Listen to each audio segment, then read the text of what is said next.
we have been warned consistently by various bodies, including the European Union, the International Air Transport Association, and indeed government officials that, we could be running out of fuel quite soon, whereas all the evidence seems to suggest we won't be running out of fuel anytime soon.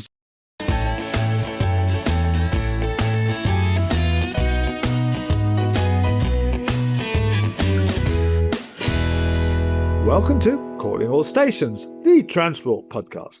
I'm Christian Wommer, an author and journalist who's covered transport for the past 30 years. In every episode, we try to keep you up to date with the most engaging news stories, policy developments, and interviews in the transport world. And with me is my regular co-presenter, Mark Walker, who has spent decades looking at transport policies and legislation. So, Mark, what are we covering today? Hello, Christian, and hello to our listeners.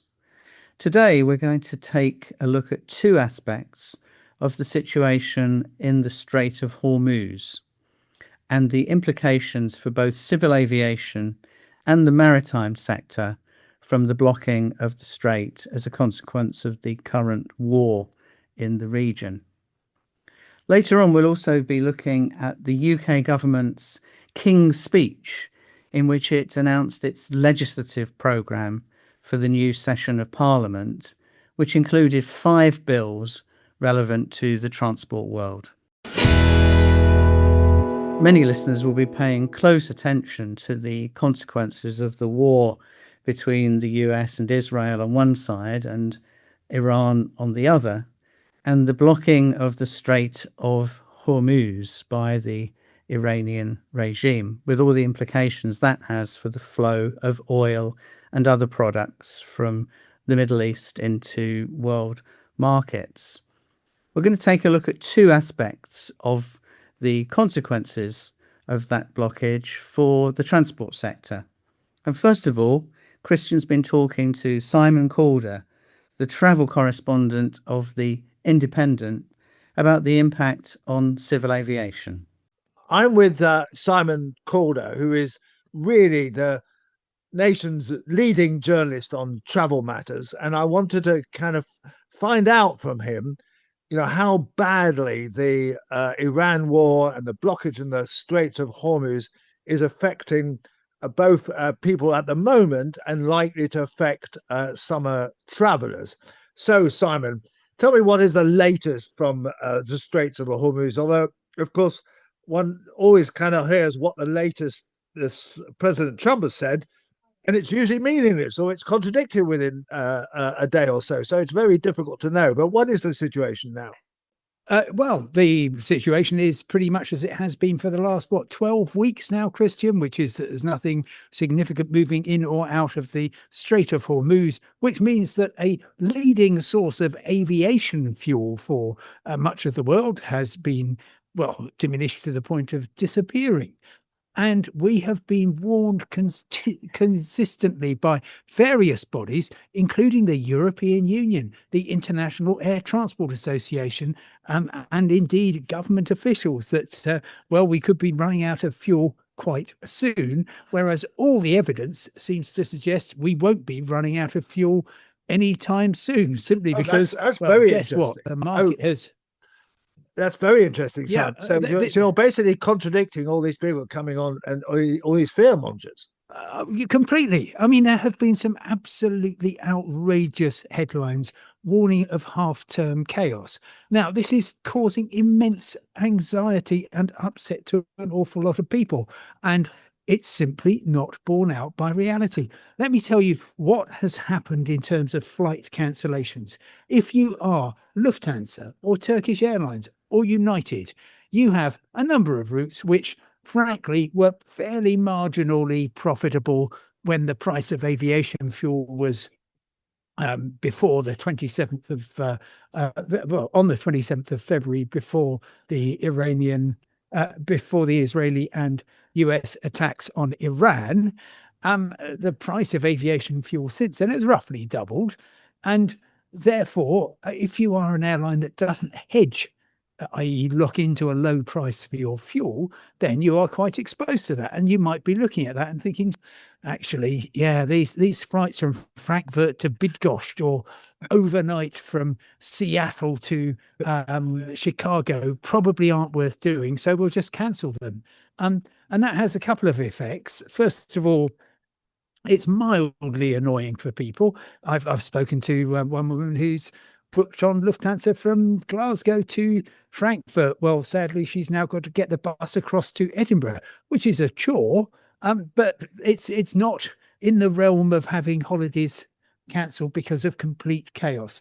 None of that is happening. Yes, we are going into a very thirsty spell for UK airlines. July and August is the peak.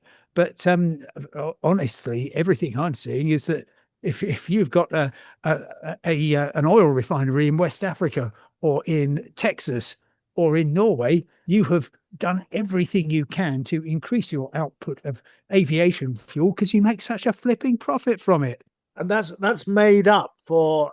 I think the figure I saw that only about 3% of aviation fuel comes from the Strait of Hormuz. Is that right?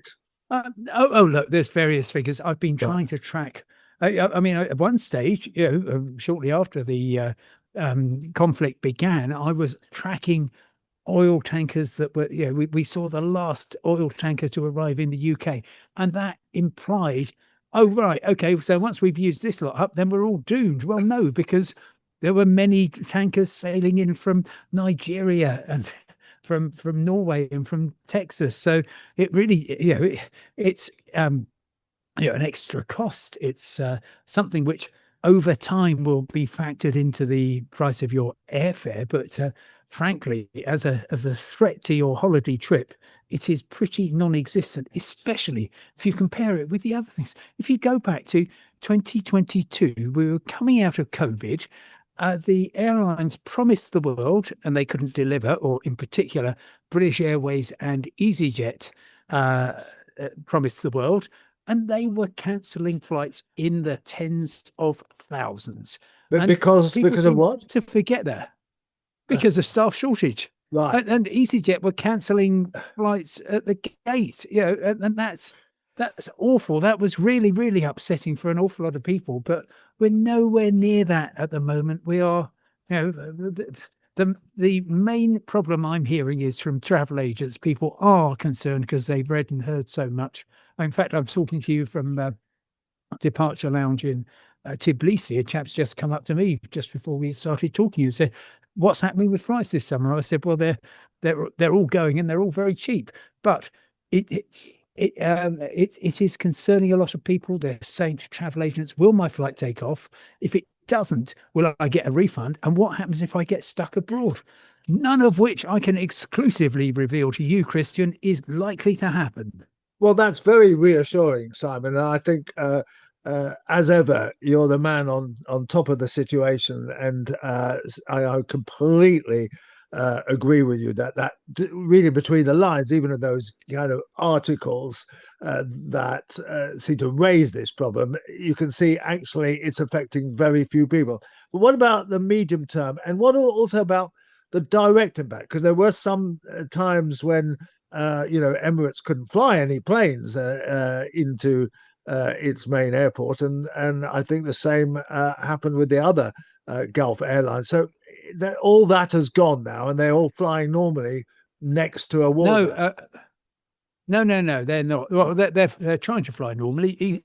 Emirates out of Dubai is flying as normally as any of them, much more so than Etihad in and out of Abu Dhabi and Qatar Airways at Doha. But the big problem is, and this is one of those awful government situations which you were much better at understanding than I do. So the Civil Aviation Authority, part of the Department for Transport, condones, I don't think that's too strong a word, Emirates flying about 6,000 passengers a day to Dubai, most of whom are going to be changing planes there. Maybe 1,500, 2,000 on Etihad, 3,000-4,000 on Qatar Airways, and those are all going ahead. At the same time, the Foreign Office, which you will know is 10-minute walk through Westminster. It's From saying, the- do not go to Dubai, do not go to Abu Dhabi, do not go to Doha. You will not be covered. You're likely to be under attack. And total number of people who have been inconvenienced by this. Well, people have been inconvenienced, obviously, because intermittently those airports have closed. But the total number of people who have been harmed and have found that their travel insurance isn't valid, and that's a problem, is exactly zero.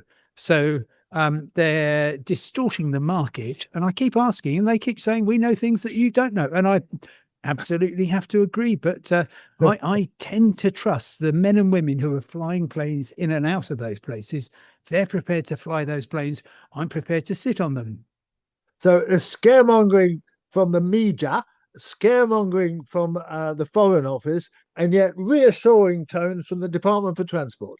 Well, I mean, I think they wouldn't say, yes, we are actively promoting flights to the Middle East. But that's ultimately, if the government really as a whole thought this is too dangerous, we cannot send British citizens into the jet danger zone, they would stop them, or they'd say, sorry, if you're Australian, you can get on those planes, but please don't if you're British.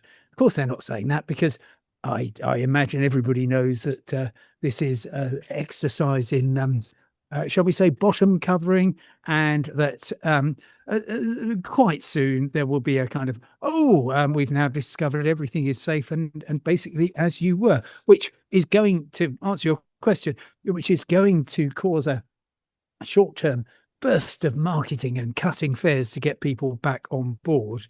But the long-term trend, I mean, my slogan for right now is make the most of now, because we are going to have a brilliant summer in terms of airfares, simply because they are coming down and down and down, because people are worried about their holidays and think the flights won't go.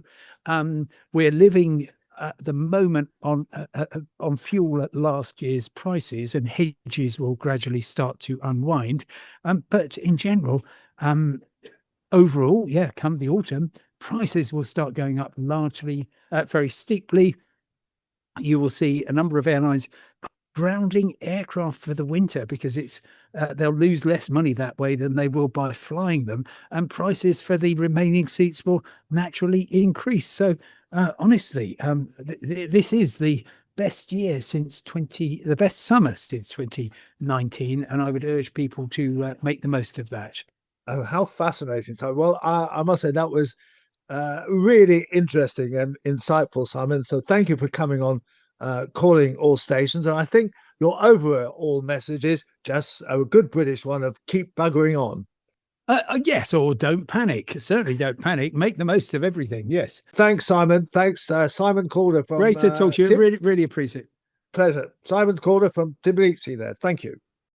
So that was an interesting set of insights into the position on civil aviation. Christian's also been talking to Sascha Meijer, who is the General Secretary of Nautilus International, which is a trade union and professional organisation serving, supporting and protecting the interests of more than 18,000 maritime professionals in the UK, the Netherlands and Switzerland. Sascha was talking to Christian over an international line, so we do apologise if some of the audio is a little bit crackly, but we hope you'll find this discussion interesting nonetheless. I'm with Sascha Meijer, who is the General Secretary of Nautilus International, a key trade union that represents seafarers around the world. And I wanted to ask her about the situation in the Straits of Hormuz and what problems that was causing for her members. But first of all, Sascha, if you could just tell me a little bit about Nautilus International and your role in it. Yes, thank you, Christian, first of all, for having us on this podcast. For Nautilus, it's really important that we get the chance to let the voices of our members be heard. Nautilus is an international trade union for maritime professionals. We have branches in the UK, in the Netherlands and in Switzerland. and we represent many of our members are seafarers indeed, but we also represent inland waterway professionals, dredgers, and shore-based maritime professionals. And what is your major issue or your major kind of problem as someone representing seafarers? I mean, like, is the situation across the world getting worse, and are you dealing with more problems for your members, or how's it going generally? Traditionally, as a trade union, our core business is negotiating collective bargaining agreements about the labor conditions, the wages, the safety, etc. Everything that matters for in terms of work circumstances for seafarers and other maritime professionals. Gradually, we see our work shift because there is a shortage worldwide of seafarers. And my analysis is that the profession is not attractive for many seafarers and potential seafarers. We should do better as an industry for good jobs, for decent work, to recruit and retain the talents that we need in this industry. So you're saying people don't want to go to sea anymore? Less than before. The seafaring profession used to have many attractive aspects. It's a highly technical profession, which the right people who choose it love. But it has also always been a career with some adventure. People would see the world as a seafarer. They would, in earlier days, have experiences that in shore-based careers they wouldn't have. They would see other countries. They would have memories from other countries. And in these days, there's hardly ever any shore leave anymore. Shore leave has become more and more difficult in many countries. And then we had a pandemic, and then there's a war. And that means that many seafarers, either themselves have had bad experiences being stuck on vessels, not being able to reach the vessels, no shore leave at all. Sometimes they've been treated in the pandemic as a danger for public health rather than as a key worker who provides 90 or 95% of the goods that we need in Europe.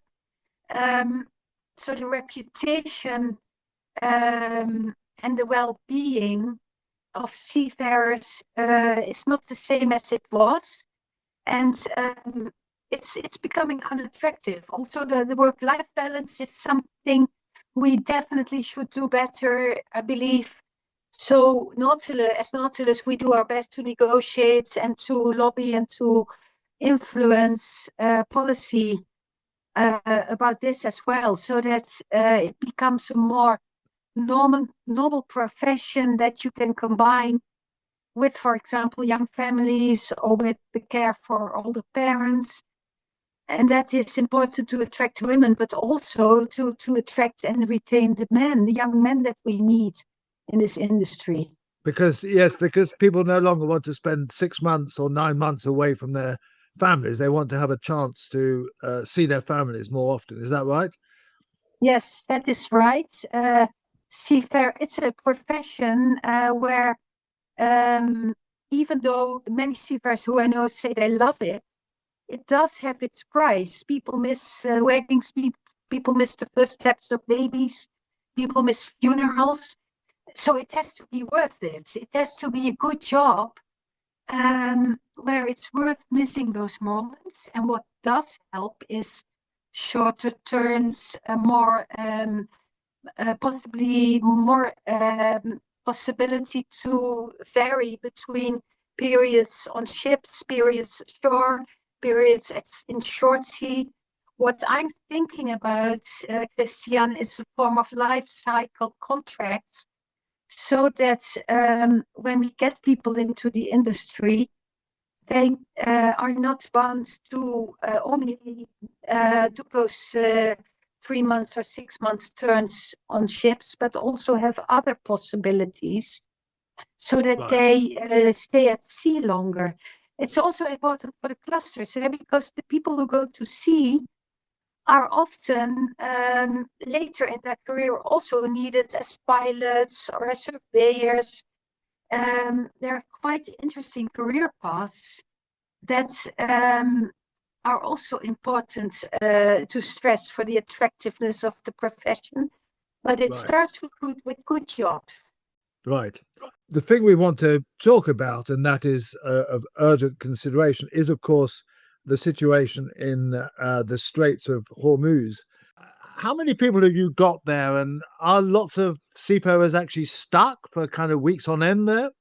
Yes, the figure that the International Maritime Organization, IMO, the UN Organization for Shipping, publishes is that there are still about 20,000 seafarers stuck in the Straits, stuck on vessels. I talk to members almost every day. Not all my members who are active in the zone, in either in the Strait or in the areas in the Persian Gulf and the Gulf of Oman outside of the Strait, not all the members are stuck on vessels, but there are many vessels that are stuck. In the early days of the war, everybody was stuck on vessels because there were active war activities, and the airports were closed. Now we do see some crew changes. There are airports open. Not all airlines fly to Dubai, for example, but there are companies that do relieve seafarers. So some of our members are back home. Others are back on the ship. So there is some movement there.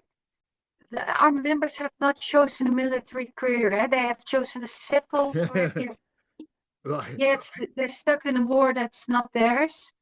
And the situation is really volatile. So after the ceasefire, there are not any more reports of drones and bombs and missiles. But there are moments where they change this instantly. For example, where President Trump 2 weeks ago talked about convoys, immediately there were allegations of attacks and counterattacks. Those are the moments where the stress level of our members gets really high. So a relatively safe and boring status quo can really quickly change into active war. And that's a really tough situation, even for seafarers who generally are quite robust people who don't get stressed that easily.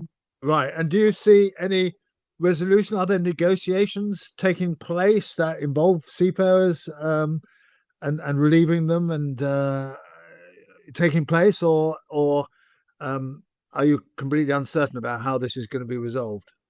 There's a lot of uncertainty. We don't think there's a quick fix. We strongly believe in the role of the International Maritime Organization, that it's very active in the diplomatic efforts to talk with all the parties involved, because seafarers and shipping companies will need hard guarantees for safety. There are a lot of mines. There's danger of mines. So just an announcement that the strait is open will not be enough as a guarantee. But we have to try diplomacy, and when I say we, it's mainly the multilateral efforts by the International Maritime Organization. There are also governments. France is very active. UK, the Netherlands, and some others also strive for a resolution by the UN Security Council to get a 30-day safe transit for civil shipping. And we as trade unions within the International Transport Federation that met last week in Rotterdam also adopted an emergency motion calling for that resolution to support those governments, because that's really what we strive for, to get the ship safely out of the strait. But as said, we don't see a quick fix. Okay, well, that's obviously a worrying situation, and thank you very much for explaining the details of it. And let's hope that you come back on the program, on the podcast sometime later with some more cheerful news. But thank you for explaining that situation and being on Calling All Stations. Thank you so much. Happy to be here. Happy to come back. So, Christian, we've covered the civil aviation and maritime aspects to the best extent we can on the implications of the closure of the Strait of Hormuz. What did you learn from those two conversations? Well, I thought it was a rather interesting contrast because from Simon Calder's point of view, talking about aviation, there isn't actually much problem apart from the panic over it. And in reality, very few flights have been cancelled. There's going to be enough jet fuel and it's all going to be okay. Now, of course, he did warn that in the autumn, things might get a bit hairy because that's when the more expensive fuel will start to get through and so on. But for the moment, people should just book their flights now because they're relatively cheap. But I think Sascha's account of what's happening to the seafarers was, of course, much more worrying. I mean, at least she seemed to be saying that some of them are getting relieved and they're able to kind of get in and out of the ships on helicopters and the like or whatever. But there's 20,000 people there, and that's pretty extraordinary and stuck on these ships. And this can't go on forever, Mark. And yet, in terms of global politics, we got no idea what's going on, and you can't really comprehend anything because President Trump can say one thing one day and then say completely the opposite the next day. And it remains a source of concern, and one does think that things might get a lot worse before they get any better. But let's hope that's just a pessimistic view. I think with the maritime sector, as we've discussed on the podcast previously, this is for so many people the invisible part of the whole world of transport, and yet our entire global economy is dependent on shipping. And it only really comes into focus at times of crisis such as this. And now we have the mother of all crises. I have to confess that over 30 years of writing about transport, I have covered shipping hardly ever. And that's a big mistake because, as you said, some 90% of goods kind of arrive by ship, and we're very dependent on this. And as shown when things go wrong. Mark, you've been looking at more domestic issues and what's in the King's Speech, and I'm rather surprised to hear that there's five transport bills because they had quite a lot in the first King's Speech of this government. So what's happening here? Yes, the King's Speech was to some degree overshadowed, I think it's fair to say, by the other ructions that are going on in the British domestic political scene. That's very mildly put. Since the Scottish Parliament, Welsh Senate and English local government elections of the 7th of May. But just a few days later, the UK government launched its legislative programme for the new session of Parliament. And studying it closely, as is my wont, I think there were 5 bills that stood out for me as being of interest to people that pay close attention to transport. Now, the first one was the return of our old friend, the Railways Bill, which was introduced in the previous session and which sets up Great British Railways as the body unifying track and train for the majority of the Great Britain, at least passenger railway network, implementing Labour's election pledge to return most of the railways to integrated public sector operation. But this bill's had a little bit of a rebranding because in its earlier stages, it was just known as the Railways Bill, and it had completed most of its progress through the lower house, the House of Commons in the UK Parliament. But it's now been renamed the Railways and Passenger Benefits Bill. And that presumably is to try to convey to the public that this is about more than just technical and administrative changes, but is about improving services for them. Sorry, can I just ask something that I thought that bills couldn't be carried over from one parliamentary session to another, but you're saying this one has been. Actually, they can. There was a Right. constitutional change some years ago to make this easier. And interestingly, the curious thing about this bill is when it had its very first introduction to the House of Commons in December last year, the House passed a carryover motion at that point to enable it to be taken into the next session. So it was never envisaged that it would be completed in the session of Parliament into which it was introduced. What I'm less familiar with, if I'm perfectly honest, is the mechanism for changing the name of a bill, because that when it's already midway through its process, there must be one, but it is an unusual step. And in fact, the Railways and Passenger Benefits Bill still appears on the Parliament website as the Railways Bill. So presumably there's going to be some technical measure to facilitate the change, but it's still the same bill. It's still doing the same things. It's just that the spin has been changed, it seems.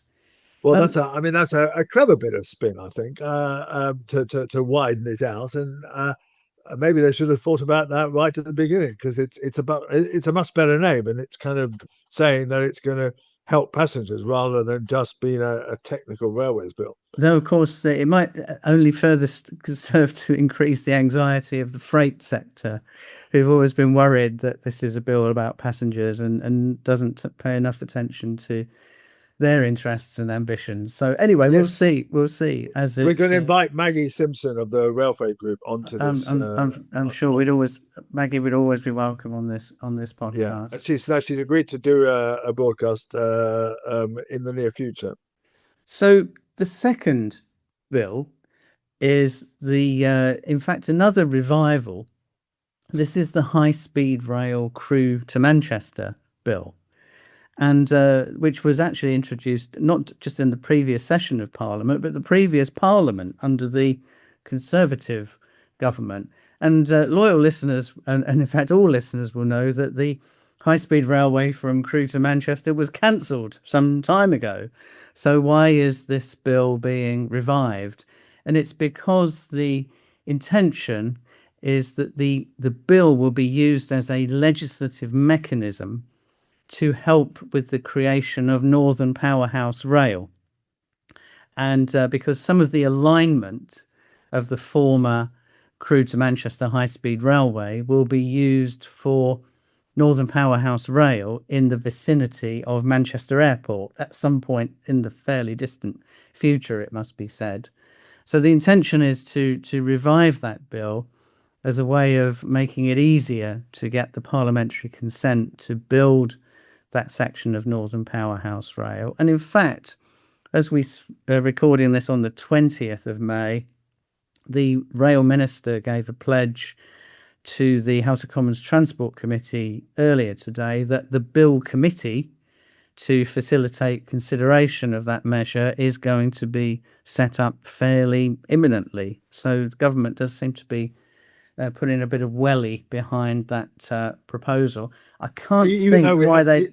Sorry, even though we have no precise idea what Northern Powerhouse Rail means, what exactly they're going to put money into. That's right. But I kind of think I'm just wondering whether the government might be paying particularly close attention to things around Manchester at the moment. I can't imagine why. But Mark, you're such a cynic. But that's as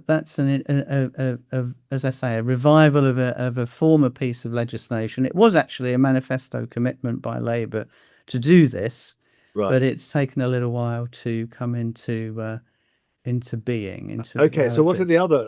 So the other three are that there is a civil aviation bill, which seems to be about improving a range of consumer protection and regulatory measures around the civil aviation sector. Looks like that's regarded as fairly non-contentious because it's being introduced in the House of Lords first, which is usually a sign that it's regarded as a non-controversial measure. The fourth one is a draft taxi and private vehicle hire bill. So this is to mop up really some of the kind of a bit flaky issues around the regulation of taxis and private hire services in England, and the kind of issues that it's become a bit of a sort of Wild West sector where private hire drivers can get a license from one town or city, but then go and drive sort of anywhere else in England and not be subject to the regulatory regime of the local authority there. So yes, no, I've heard about this for some time, and I knew they were going to legislate on this. So I think that's a good move because it is quite dodgy. Because some authorities just issue a license without very many checks at all, and then you can drive as a taxi anywhere in the country. So yes, or private hire rather, anywhere in the country. So a good measure. So that's the fourth one, and then the final one is something called the Highways Financing Bill.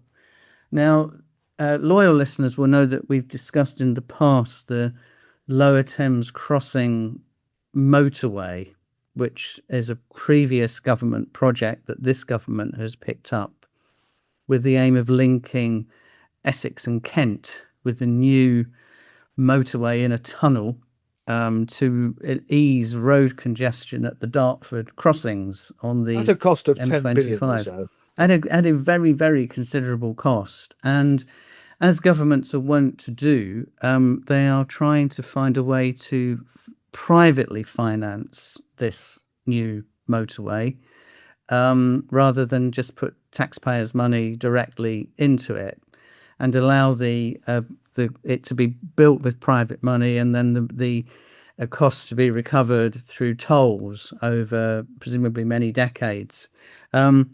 This needs legislation because there's no facility to do this. And in a way, this is an interesting bookend to my introduction, because there I was talking about the government's ambition to restore public ownership to the railways, yet conversely, they seem to be interested in introducing more private ownership and operation into highways. Surely, So- Mark, you've given up a long time ago trying to find any consistent thread in this government's policies. I think that's a fair observation, Christian, and you have to commentate on things as they are, not necessarily looking for consistency. I mean, the one consistent theme, of course, about this government, and we might debate to what extent it's their fault or their predecessors' fault, but the consistent theme is the shortage of money. And so they will they may wish to do what they consider to be the right things, but then they'll struggle to find the cash with which to do it. And that's the same if we're talking about replacing bits of the cancelled HS2 network, or building new roads, or indeed addressing aviation capacity issues. They'll tend to look around where they can for innovative solutions, shall we say, to the financial problems. Just on the subject of shortage of money, I mean, we will cover this in more detail at some later stage, and I've written a lot about it already. But I do find it unbelievable that they've not only increased the costs of or that cost estimates of HS2 to more than 100 billion, as long predicted by Lord Berkeley, by the way, but also kicked it to 2036 at the earliest, and 2039 probably. And they're not going to reach Euston or use Euston until the 2040s. I mean, I'm going to be nearly 100 by then, Mark. I may well not be around. So I'm not going to hold my breath about getting into Euston Station on a HS2 train. As you know, Christian, I see you as the Sir David Attenborough of the transport world, and I expect you to be writing a book looking back on the first 10 years of HS2's successful operation. I hope you're right, but we will discuss this at a future date. Here's Christian's final thought from the departure lounge. Well, I've been on my travels again, and this time I spent a week going round Holland on a bicycle, and or rather the Netherlands. They don't like you calling it Holland. And that took in several towns: Delft, Utrecht, Groningen, Amersfoort, and it really was quite a remarkable experience. I mean, not least, Utrecht, where the station for a town of 400,000 people has 12,500 cycle spaces underneath it. I mean, just absolutely remarkable, and it's pretty full. And it's quite difficult to access the station by car. Actually, it's just not really encouraged, and the system works really well. In the Netherlands, they encourage people to actually have one bicycle to cycle to your station, and then have another bicycle at the other end, rather than trying to take the bicycles on trains, which actually cost €8 and was quite expensive. But then I came back to London, and London has a lot of cycle infrastructure, and it has improved enormously. And there's lots of cyclists around. I mean, far, far different than in the days in the 1960s when I used to cycle on my Moulton bicycle off to Lords to watch the cricket. And I was the only cyclist really on the roads. And now, of course, there's lots of cyclists, but the whole feel is so totally different. In the Netherlands, you're just on safe cycle routes all the time, and just shielded from traffic nearly all the time, and just the facilities are amazing. On roundabouts, the cyclists get all the priority, not the cars, and so on. So we've got still a lot to do here. I mean, we have to really change the whole kind of ethos before we get anywhere near there. But we are improving, things are happening, and we have to remain optimistic.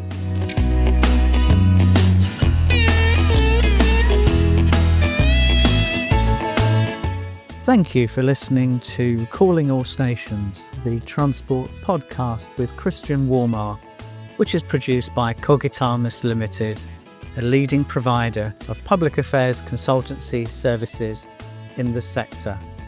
We hope you've enjoyed this episode. If you have, please do consider giving us a 5-star rating with whichever platform you use. Do follow us on social media.